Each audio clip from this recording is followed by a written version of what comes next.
Hello and welcome to our channel. मैं हूं आपकी केमिस्ट्री मेंटर संचिता शर्मा और मैं लेके आई हूं हमारे अरिहंत यूट्यूब चैनल पे हमारी सीरीज जी तो जेई, जिसमें हम कराने वाले हैं आपको जेई 2027 के लिए प्रिपरेशन, वो भी फ्री ऑफ कॉस्ट। देखो, ऑलरेडी हम पढ़ चुके हैं some basic concept of chemistry, सारे टॉपिक्स कवर कर चुके हैं। अब हमने स्टार्ट किया है सॉल्यूशन, जिसमें भी मैं आपको पढ़ा चुकी हूँ types and concentration of solution, Henry's law, और आज हम पढ़ेंगे सबसे important law, that is Rawls law. तो चलिए स्टार्ट करते हैं आज का सेशन।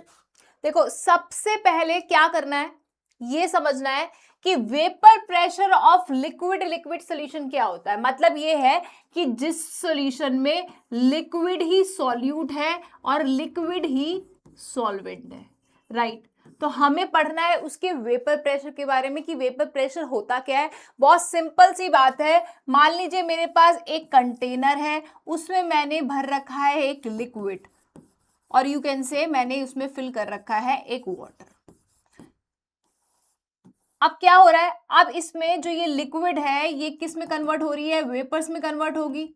अब जब वेपराइजेशन होगा तो वो वेपर्स वापस कंडेंस होके लिक्विड में भी आएगी। तो जब ऐसा सिस्टम हो कि जब रेट ऑफ वेपराइजेशन और रेट ऑफ कंडेंसेशन इक्वल हो जाए तो क्या हो जाएगा बच्चों, इक्विलिब्रियम एग्जिस्ट हो जाएगा। और जो ये गैस होगी, जो ये प्रेशर एक्सर्ट करेगी किसके ऊपर, above the surface of the liquid, जो ये वेपर्स प्रेशर एक्सर्ट करेंगे above the surface of liquid, उसे ही कहते हैं हम वेपर प्रेशर। क्लियर सी बात है, छोटी सी बात है, ज्यादा बड़ी बात नहीं है। वेपर प्रेशर, एक कंटेनर में मैंने लिक्विड रखा है, वो क्या होगा, वो अपना वेपराइजेशन करेगा, वेपर्स बनेंगे।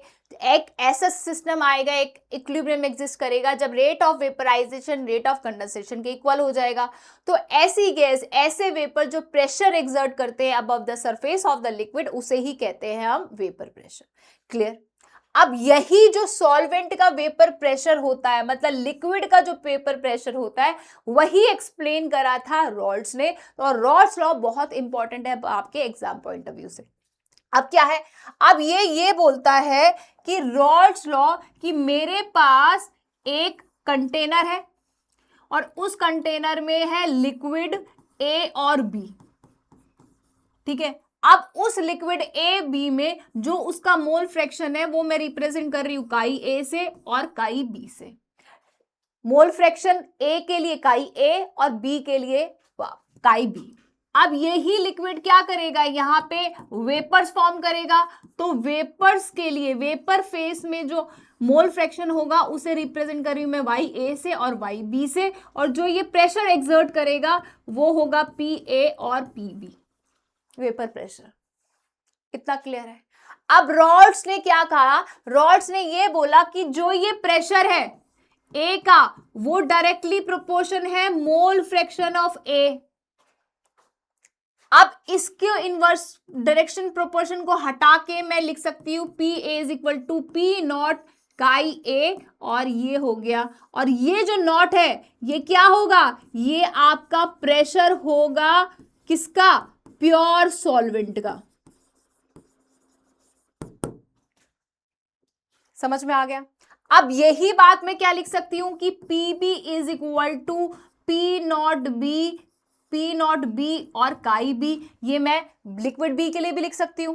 सेम वे अगर मैंने डेल्टन्स प्रेशर पढ़ा है, डेल्टन्स टोटल प्रेशर क्या कहता है कि P S is equal to P A plus P B, और मैं इसे ऐसे लिख सकती हूं पी नॉट ए काई ए प्लस पी नॉट बी काई बी, ये भी लिख सकती हूं। और मैंने आपको पढ़ाया है कि मोल फ्रैक्शन काई और काई बी का क्या होता है, दैट इज 1। तो मैं इसे ऐसे भी लिख सकती हूं chi A is equal to 1 minus chi B किसी भी फॉर्म में, या chi B is equal to 1 minus chi ए।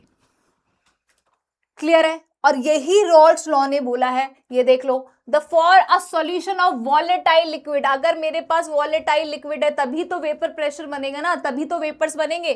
तो जो वेपर प्रेशर होगा each component of the solution that is a और बी, वो डायरेक्टली प्रोपोर्शन किसके होंगे, उसके मोल फ्रैक्शन के होंगे जो उस सॉल्यूशन में प्रेजेंट है। यही बात करी है। आप कर लेते हैं इसकी ग्राफ की बात। अगर मैं इसके रिलेटेड यहां पे एक ग्राफ बनाती हूं तो मैं लिख सकती हूं ये आपका यहां हो गया प्रेशर।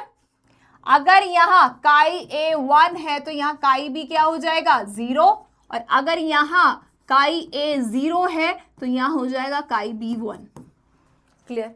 और जैसे जैसे मैं आगे बढ़ाती हूं तो क्या हो जाएगा, आपका मोल फ्रैक्शन जैसे जैसे बढ़ेगा तो यहां जाके आपका हो जाएगा पी नॉट बी ए बढ़ जाएगा, और सेम वे जब इसका बढ़ता चला जाएगा तो ए का तो क्या हो जाएगा, यहां हो जाएगा पी नॉट ए। और ये अगर मैं इन दोनों प्रेशर को ऐड करती हूं तो मुझे मिल जाएगा टोटल प्रेशर, तो मैं लिख सकती हूं P A plus P B, that is solution का प्रेशर मिल जाएगा। क्लियर। जो किसके होगा, पी और पीबी से ग्रेटर होगा। तो ये बात हुई किसकी, रॉल्स लॉ की, कि प्रेशर जो होता है वो मोल फ्रैक्शन के क्या होता है, इक्वल होता है। क्लियर। अब क्या बात आती है, अब रॉल्स लॉ के हिसाब से सॉल्यूशन दो टाइप के होते हैं, एक होता है आइडियल सॉल्यूशन और एक होता है नॉन आइडियल सॉल्यूशन। और आइडियल सॉल्यूशन कौन से सॉल्यूशंस होते हैं, जो over the range of concentration, मतलब हर कंसंट्रेशन में रॉल्स लॉ को फॉलो करते हैं, उसे कहते हैं हम आइडियल सॉल्यूशन। और जो फॉलो नहीं करते हैं उनको कहते हैं हम नॉन आइडियल सॉल्यूशन। जो आके हम पढ़ेंगे इसके बारे में कि कैसे कैसे इसमें कंडीशंस होती है, क्या क्या कैरेक्टरिस्टिक्स होती है। क्लियर है। बहुत इंपॉर्टेंट टर्म है, बहुत इंपॉर्टेंट टॉपिक है। डायरेक्ट क्वेश्चन आते हैं, आपको एग्जाम्पल दिए जाते हैं, आपको एग्जाम्पल से पूछा जाता है कहाँ नेगेटिव डेविएशन है, कहाँ पॉजिटिव डेविएशन है, तो सब कुछ है, वो आगे पढ़ेंगे। अब देखो इतना समझ में आया। अब बात आती है vapour pressure of the solution of solid in liquid. अभी हम क्या पढ़ रहे थे, लिक्विड इन लिक्विड। अगर मेरे पास कंटेनर में यहां पे लिक्विड है, कौन सा, वॉलेटाइल लिक्विड है, ठीक है, ये मेरे पास प्योर सॉल्वेंट है, मान लो मेरे पास इसके 100 मॉलिक्यूल्स है और ये क्या बना रहे हैं, वेपर्स बना रहे हैं। अब क्या कर रही हूं मैं, इस सॉल्वेंट में क्या ऐड कर देती हूं, मैं इसमें नॉन वॉलेटाइल सॉल्यूट ऐड कर देती हूं।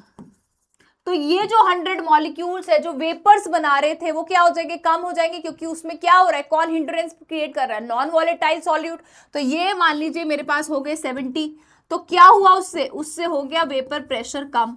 क्यों कम होगा, क्योंकि वेपर्स नहीं बन रहे हैं नॉन वॉलेटाइल सॉल्यूट की वजह से, तो वेपर प्रेशर डिक्रीज हो जाएगा। इसका मतलब क्या है कि जो सॉल्यूशन का वेपर प्रेशर होता है वो कम हो जाता है जब मैं उसमें नॉन वॉलेटाइल सॉल्यूट ऐड करती हूं। तो यही बात बोली है, the vapour pressure of the solution at the given temperature is found to be lower than the vapour pressure of the pure solvent at the same temperature. कब, जब मैं उस वॉलेटाइल लिक्विड में नॉन वॉलेटाइल सॉल्यूट को add कर देती हूँ।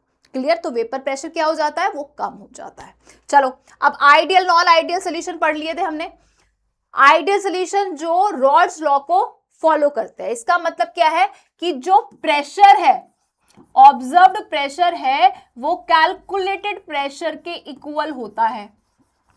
वो कब इक्वल हो सकता है, जब ए का इंटरेक्शन और बी का इंटरेक्शन किसके इक्वल हो, ई और ए बी के।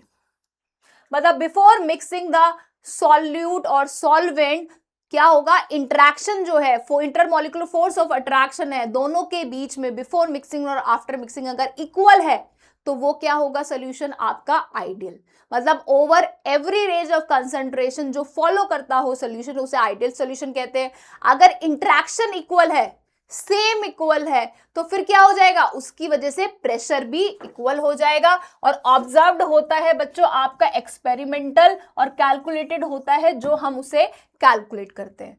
तो इसका मतलब है कि हमारा डेल्टा वी मिक्स भी 0 हो जाएगा, ना एक्सपेंड हो रहा ना कॉम्प्लेक्स हो रहा वॉल्यूम। डेल्टा एच मिक्स भी क्या हो जाएगा, एंथैल्पी क्या हो जाएगी, जीरो होगी, क्योंकि रिएक्शन में ना एनर्जी एब्जॉर्ब हो रही है ना ही लिबरेट हो रही है, तो ना ही एक्सोथर्मिक रिएक्शन है और ना ही एंडोथर्मिक रिएक्शन है, तो डेल्टा एच मिक्स जीरो हो गया। डेल्टा जी की बात करूं तो रिएक्शन होगी spontaneous, randomness, entropy, delta S is greater then the zero.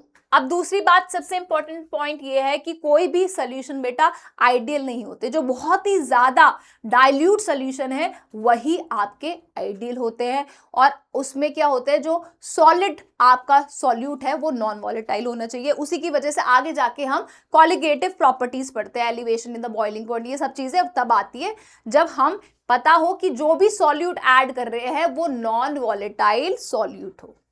इतना समझ में आ रहा है? अब शो कौन करते हैं? शो वो करते हैं जो सेम फैमिली के होते हैं। सेम फैमिली का मतलब क्या है? N hexane, n heptane, bromomethane, chloroethane, benzene, toluene, CCl4, SiCl4, ये सारे एग्जाम्पल है। जितने ज्यादा एग्जाम्पल याद करोगे उतना ही बेनिफिशियल होगा, क्योंकि एग्जाम में अगर आपसे डायरेक्ट पूछा जाए तो आपको एग्जाम्पल्स पता हो। अब ये तो बात हुई आपकी आइडियल सोल्यूशन की, जब ऑब्जर्व्ड और कैलकुलेटेड आपका प्रेशर इक्वल हो। लेकिन अगर इक्वल ना हो तो फिर क्या होगा? वो कौन से सोल्यूशन होंगे? वो होंगे आपके नॉन आइडियल सोल्यूशन, जिसमें आपका एक्सपेरिमेंटल किसके इक्वल नहीं होगा? कैलकुलेटेड। तो ऐसी सिचुएशन में दो केस हो सकते हैं, या तो एक्सपेरिमेंटल इक्वल ग्रेटर होगा किससे? कैलकुलेटेड से, या होगा आपका कैलकुलेटेड ज्यादा। अगर आपका ऑब्जर्व्ड ज्यादा है, इसका मतलब क्या है कि आपसे वो दिखाएगा पॉजिटिव डेविएशन। याद रखना है, अगर एक्सपेरिमेंटल प्रेशर ज्यादा है तो आपको शो करेगा वो positive deviation. In the same way अगर कैलकुलेटेड ज्यादा है तो वो शो करेगा नेगेटिव डेविएशन। पॉजिटिव डेविएशन का मतलब यह है कि आफ्टर मिक्सिंग जो इंटरेक्शन है मॉलिक्यूल का वो कम हो जाता है, और जब नेगेटिव डेविएशन होता है तो इंटरेक्शन जो होता है मॉलिक्यूल्स का वो बढ़ जाता है। तो ऐसे सॉल्यूशन जो ओबे नहीं करते रॉल्स लॉ को किसी भी कंसंट्रेशन पे एट ऑल द टेम्परेचर, उसे कहते हैं non ideal solution. Delta H mix greater not equal to zero और मिक्स भी नॉट इक्वल टू जीरो। तो इस दो कंडीशन होती है, अगर ज्यादा होगा तो रिएक्शन एंडोथर्मिक होगी, और अगर नेगेटिव होगा तो रिएक्शन एक्सोथर्मिक होगी। क्लियर? चलो अब इसे भी पढ़ लेते हैं, नेगेटिव और पॉजिटिव डेविएशन का। हमने अभी एक ग्राफ पढ़ा है, तो अगर उस रॉल्स लॉ से ऊपर आ रहा है आपका ऐसे कर्व, तो ये होगी आपकी पॉजिटिव डेविएशन। डेल्टा एच ज्यादा है, इसका मतलब रिएक्शन क्या होगी आपकी? एंडोथर्मिक। और ऐड होके वॉल्यूम जब ऐड हो जाता है तो उससे मतलब 10 और 10 को ऐड करके 20 आ रहे, तो 20 से ज्यादा आपका उस सोल्यूशन का वॉल्यूम बनेगा।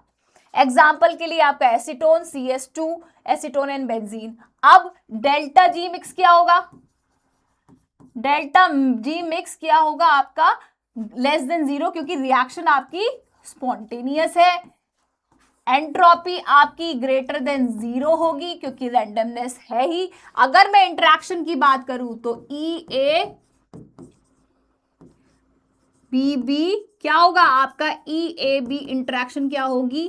कम होगी। मतलब बिफोर मिक्सिंग आपकी इंटरेक्शन ज्यादा होगी, इंटरमॉलिक्यूलर फोर्स ऑफ अट्रैक्शन ज्यादा होगा, और आपका ऑब्जर्व्ड एक्सपेरिमेंटल प्रेशर ज्यादा होगा। किससे? कैलकुलेटेड से। तो ये चीज आपको ध्यान रखनी है, that is very very important, कि जब pressure observe pressure experimental pressure ज्यादा होता है तो आफ्टर मिक्सिंग इंटरेक्शन और जो मॉलिक्यूल्स का होता है, पार्टिकल्स का होता है, वो कम हो जाता है। तो ये है आपकी positive deviation. In the same way negative deviation क्या शो करती है? नेगेटिव है तो बच्चों एक्सोथर्मिक रिएक्शन है, वॉल्यूम आपका नेगेटिव है। दूसरी बात सेम, अगर मैं डेल्टा जी की बात करूं तो डेल्टा जी भी आपका लेसर देन जीरो होगा क्योंकि आपकी नेगेटिव है, स्पॉन्टेनियस रिएक्शन है। रैंडमनेस भी इसमें आपका ज्यादा होगा, greater than zero. Negative deviation के लिए देख लो, रॉल्ट लॉ से आपका जो प्रेशर है वो कम बनेगा।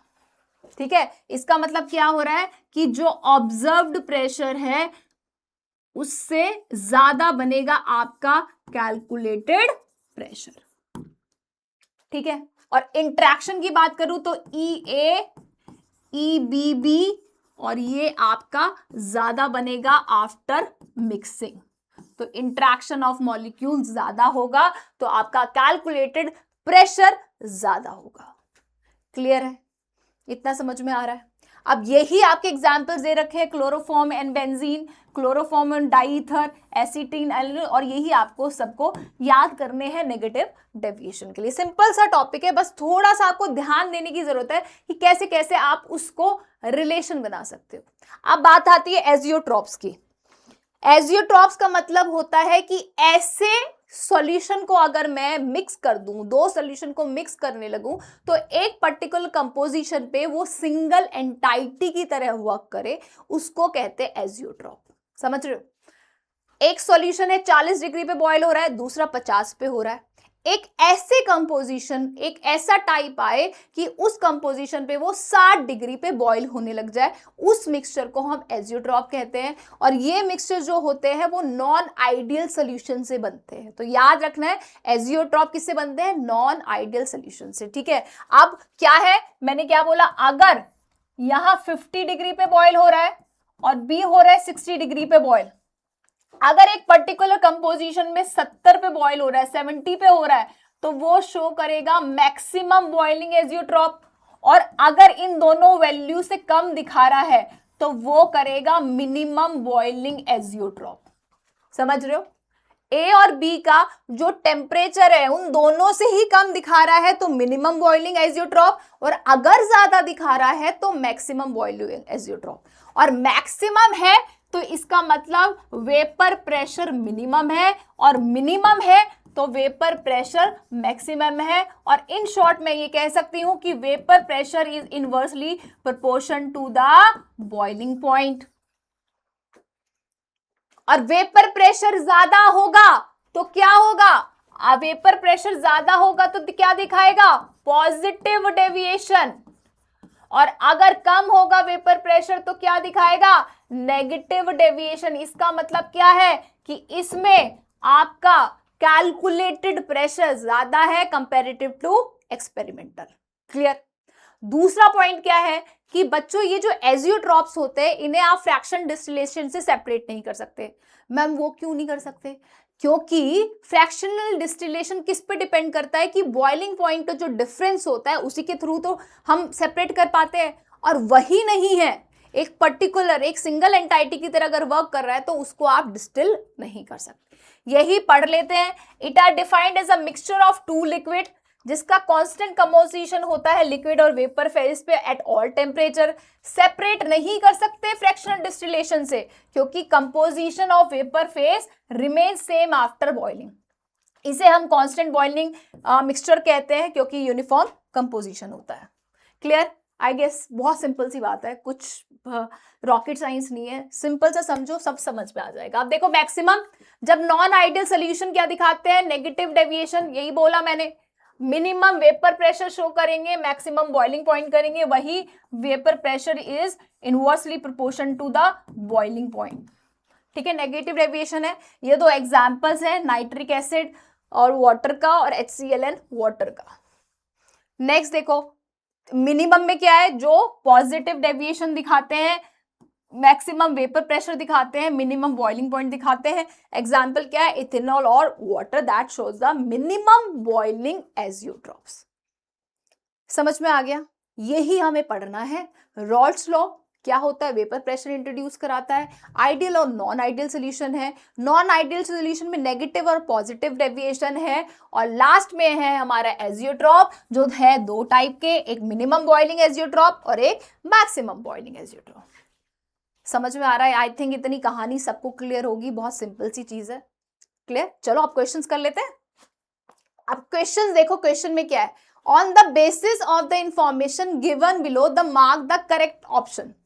क्या कह रहा है कि जब मैं एसीटोन को मिथेनॉल से ऐड करता हूं तो जो उसकी कुछ हाइड्रोजन बॉन्ड है वो ब्रेक हो जाती है। अब ब्रेक हो जाती है तो आप मुझे बताओ एक स्पेसिफिक कंपोजिशन पे तो वो किस तरह का बनाएगा, एजियोट्रॉप और साथ में पॉजिटिव डेविएशन देगा, या मैक्सिमम बनाएगा तो पॉजिटिव देगा, मिनिमम बनाएगा तो नेगेटिव देगा, मैक्सिमम बनाएगा तो नेगेटिव देगा। देखो मैंने अभी क्या बताया तुम्हें, सिंपल से सबसे पहले समझो, vapour pressure is inversely proportion to the BP. याद करने का तरीका बता रही हूं, minimum BP maximum VP, maximum vapour pressure होगा, और मैक्सिमम वेपर प्रेशर होगा इसका मतलब वो क्या दिखाएगा, आपको पॉजिटिव डेविएशन दिखाएगा।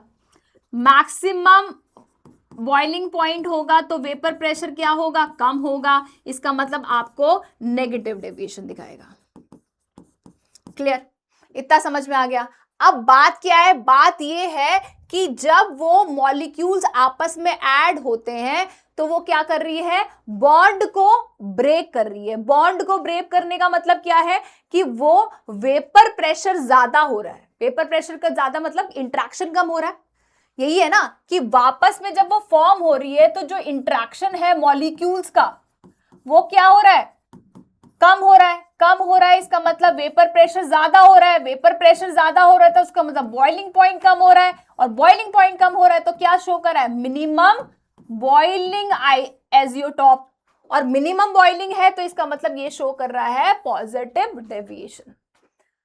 तुम्हें आपस में ना कनेक्ट करना आना चाहिए, वही मेन चीज है। इंटरेक्शन कम हो रहा है किसका, ए बी का, अगर मॉलिक्यूल इंटरेक्शन कम हो रहा है तो क्या हो रहा है, ऑब्जर्व्ड प्रेशर बढ़ रहा है। ऑब्जर्व्ड प्रेशर बढ़ रहा है तो आपका बॉइलिंग पॉइंट कम हो रहा है। मिनिमम बॉइलिंग पॉइंट है तो पॉजिटिव डेविएशन, और यही आपका आंसर है। It is showing the minimum boiling azeotrope and show the positive deviation. अब देखो सिंपल सी बात है, मैक्सिमम पॉजिटिव नहीं देगा, मिनिमम नेगेटिव नहीं देगा, मैक्सिमम मतलब या तो ऑप्शन ये हो सकता है या ऑप्शन ये हो सकता है, और शो नेगेटिव डेविएशन शो नहीं करेगा। तो सिंपल सी बात है, ऑप्शन नंबर ए आपका करेक्ट है। क्लियर है, चलो नेक्स्ट क्वेश्चन देखते हैं। नेक्स्ट क्वेश्चन है कि at 35 degree vapour pressure of CS2 इतना है, एसीटोन का इतना है, सॉल्यूशन का जो मोल फ्रैक्शन है वो CS2 का इतना है, और टोटल जो वेपर प्रेशर आ रहा है वो इतना है। तो आप मुझे बताइए कि इस चारों स्टेटमेंट से कौन सी स्टेटमेंट करेक्ट है। क्लियर, अभी मैंने आपको क्या पढ़ाया था, Dalton's total pressure PT is equal to PA plus PB। अब आपको दे रखा है किसका मोल फ्रैक्शन, CS2 का। अगर मैं 1 में से 0.25 माइनस कर लूं तो 0.75 आ जाएगा, और 0.75 किसका होगा, वो हो जाएगा आपका एसीटोन का मोल फ्रैक्शन। अब ये क्या है, P0A काई A प्लस P0B काई B। क्लियर, अब क्या है, CS2 का आप सिंपल फॉर्मूला पुट करना शुरू कर दो, 512 0.5 प्लस 344 इंटू 0.75। क्लियर है, अब क्या करना है, सिंपल से कैलकुलेट करो क्या आ रहा है। ये हो गया आपका 344 इंटू 0.75। कैलकुलेट करके बताओ कितना आ रहा है। दोनों को ऐड करके टोटल प्रेशर निकालो, फटाफट से मुझे कमेंट सेक्शन में बताओ कितना आ रहा है। निकल गया, चलो हमारा भी निकल गया। 386 कितना आ रहा है, 386। तो 386 जो प्रेशर है वो, अब देखो कितना दे रखा है आपको, 600, तो इसका मतलब 600 से कम आ रहा है, 600 ज्यादा आ रहा है। तो कैलकुलेटेड, तो मैं ये लिख सकती हूं कि ऑब्जर्व्ड ज्यादा है कंपैरेटिव टू कैलकुलेटेड। अगर ऑब्जर्व्ड ज्यादा है कैलकुलेटेड से, इसका मतलब कौन सा डेविएशन दिखा रहा है, पॉजिटिव डेविएशन दिखा रहा है। तो सबसे पहला पॉइंट तो यही हो गया, ये पॉजिटिव डेविएशन दिखाएगा, और पॉजिटिव डेविएशन दिखाएगा इसका मतलब रिएक्शन कौन सी होगी, एंडोथर्मिक। यही पढ़ा है, एंडोथर्मिक रिएक्शन होगी। साथ में आपका वॉल्यूम क्या होगा, आपका वॉल्यूम 0 से ज्यादा होगा। अब चारों ऑप्शन देखो, मिक्सचर ऑफ 100 और अगर 100 ले ले तो 200 बनेगा, मतलब नहीं 200 से ज्यादा बनना चाहिए, पॉजिटिव डेविएशन शो कर रहा है, इसका मतलब ये गलत है। दूसरा देखो, अगर इन दोनों को इतने में मिक्स किया जाए तो मस्ट बी एब्जॉर्ब्ड। एब्जॉर्ब्ड मतलब क्या है, रिएक्शन एंडोथर्मिक है, और यही मैंने तुम्हें बताया है, तो ऑप्शन बी सही है। नेक्स्ट देखो, the process of mixing is exothermic, नहीं एक्सोथर्मिक नहीं है, ये ऑप्शन गलत है। नेक्स्ट देखो, entropy of mixing is zero, नहीं, एंट्रोपी हमेशा क्या होती है, it is greater than zero, तो ये भी ऑप्शन गलत है, option B is correct. Clear? चलो नेक्स्ट क्वेश्चन देखते हैं। नेक्स्ट क्वेश्चन आपका ग्राफ का क्वेश्चन है, आपको दे रखा है एसेशन रीजन का, और आपको एक डायग्राम दे रखा है, और ये दे रखा है कि एक आपको CS2 दे रखा है, एक प्रोपेन,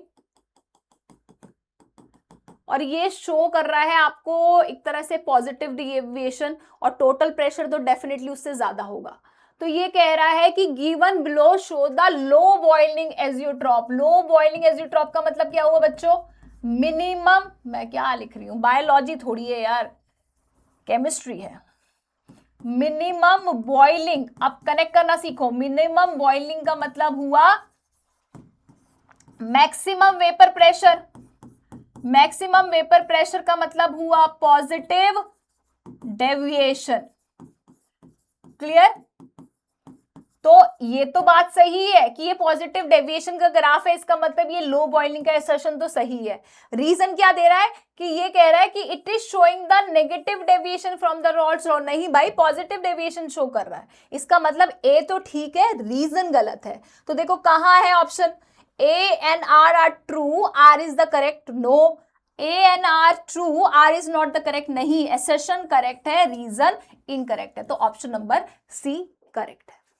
तो इस तरह से क्वेश्चन आ सकते हैं आपके रॉल्ट लॉ से और एजियोट्रॉप से। उसके लिए आपको आपके बेसिक्स पे काम करना बहुत जरूरी है, इंटर रिलेट करना आना चाहिए कि किस कॉन्सेप्ट को कैसे आप कहीं और एड ऑन कर सकते हो। समझ में हो, वेपर प्रेशर का बॉइलिंग से क्या रीजन रिलेशन है, एजियोड्रॉप कैसे बनेगा, कौन सा क्या डेविएशन दिखा रहा है, किस तरह के एग्जाम्पल, कौन कौन से सोल्यूशंस देते हैं, कौन सा डेविएशन, तो दैट इज वेरी इंपॉर्टेंट। वही आपको उसी पे काम करना है, उसी से ही आपका JEE 2027 का एग्जाम क्लियर होगा। तो आई होप आपको ये सेशन पसंद आया होगा। फाइनली मेरे फेस पे स्माइल आ गई क्योंकि हमारा सेशन खत्म हो गया है।